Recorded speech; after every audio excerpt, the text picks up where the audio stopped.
I thank the leadership of the Congress for joining us here. I've asked the leadership to come and share their thoughts about Iraq. As I mentioned, we've had a series of hearings where our commander on the ground and the ambassador in Iraq have talked about a way forward. I think it's very important before I make up my mind that I consult with the leaders of the House and the Senate.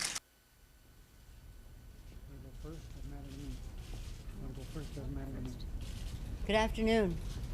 I said to the President that after observing the presentation yesterday, it sounds to me as if General Petraeus is presenting a plan for at least a 10-year high-level U.S. presence in Iraq.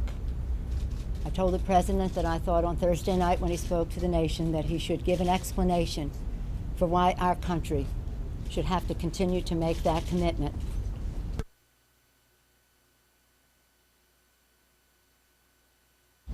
This war is the President's war, and the Republicans have bought this war hook, line, and sinker. Well, good afternoon, everyone. I think General Petraeus has given us a way forward.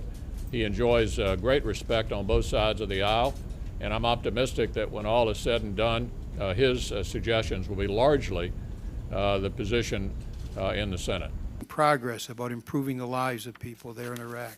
September of '04, the President said we're making steady progress in implementing our 5-step plan, telling the Iraqis that the surge will end by the middle of next year, and then we will make a decision as to whether to reduce our troop level from the basic pre-surge level of 130,000 does not change our course in Iraq.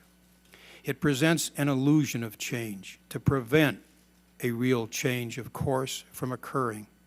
It is aimed at taking the steam out of the engine of change.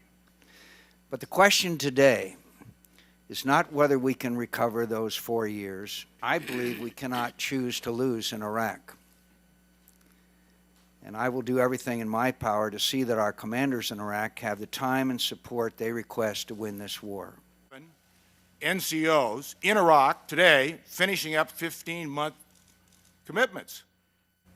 Are we going to continue to invest American blood and treasure at the same rate we are doing now? For what? The President said, let's buy time. Buy time for what?